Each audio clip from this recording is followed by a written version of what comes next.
Og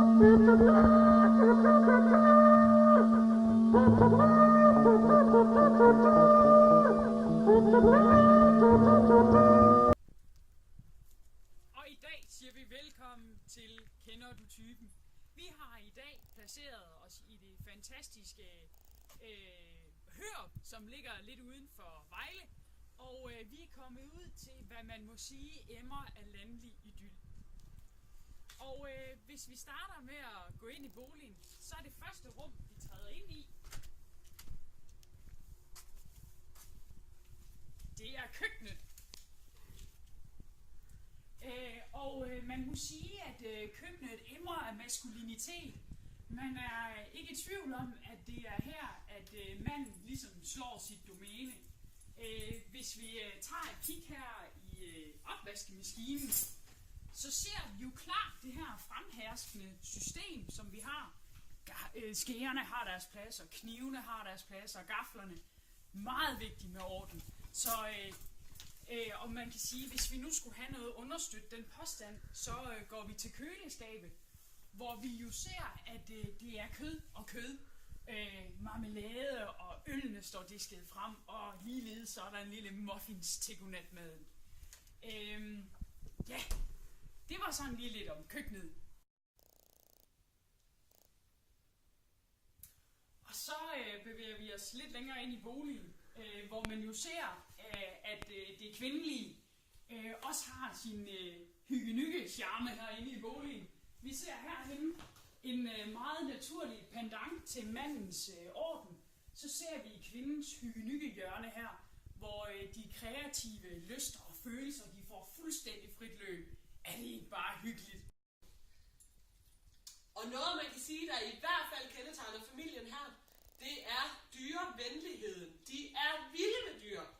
Den ene rider på hest, den anden på jernhest. Og hunden, som vi ser her, er i hvert fald en vigtig del af familien. Det er skønt. Kom nu her, Sally. Kom. Det er jo skønt at holde op og får. Man kan sige, at de er dyrevenner til en vis grænse.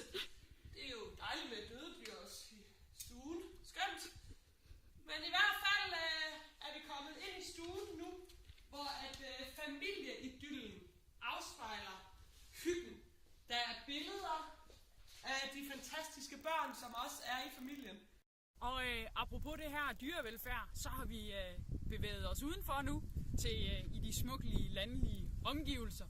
Og her, der ser man også, at familien sætter en ære i økologi, fordi at de er så småt startet på selvforsyningen. De har høstet årets jordbær, og man kan se, at gulerødderne, de står endnu stadigvæk med top, så der har de lidt til vinterforåret. Og hvad kan man så sige, enten det fuldender det her billede af dyrevelfærd og økologi? Ja, så mangler vi jo bare en hønsegård. Og hvad skal man sige andet? Den her smukke mark til efteråret, så bliver den indviet og bliver til en stor hønsegård. Så dæl mig, om de ikke også har hønsegården lige i baghaven. Så bliver det vel ikke ret meget mere dyrevelfærd. Og vi har jo ikke et hjem uden en bogreol. Her i huset, der er bogreolen ikke stor, men den er her. Og tilbage til forskelligheder, som vi fornemmer i den her familie, der kan man sige, jeg tror også, at bogreolen er delt op. Der er bøger om børneopdragelse, og om en sandt, om ikke der er pædagogisk relationskompetence også. Det kunne jeg godt fristes til at tro, at det kunne stilles i lyset af mænd, der hader kvinder. Jeg ved ikke, om det kan have en sammenhæng. I hvert fald, hvis man bevæger sig længere over, så er det følelsernes intelligens. Og det tænker jeg kan være pendanten til Stig Tøftings No Regrets. Må ikke det er manden i huset, der har det sådan. Og ikke sidst, men ikke mindst, så har vi Chris MacDonald med Du er ikke alene. Og det tror jeg afspejler sig meget i denne her familie. Man kan sige tilbage til børneopdragelse, det er jo altid en svær ting, som de fleste familier kan have diskussioner omkring. Og det fornemmer jeg også, der er her i familien til tider.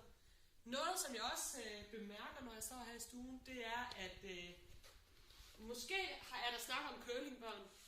I hvert fald er cykelhjelmen klar, hvis børnene skal sidde i sofaen, og det kan jo ske, at man falder ned, så er det en god idé at have cykelhjelmen parat.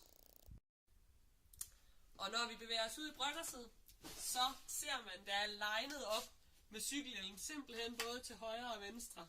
Der er ingen tvivl om, at vi her i familien sætter sikkerhed i højsædet. Man kan sige cykelhjelme og sportsudstyr, der står fodboldstøvler. Hvis vi bevæger os herned til familiens skoreol, er der det ene par kondisko efter det andet. Der er cykelsko, løbesko, alt er klar. Om ikke andet, så er det i hvert fald god røv i de sko der. Sko, der simpelthen hjælper til at få smadret gode baller.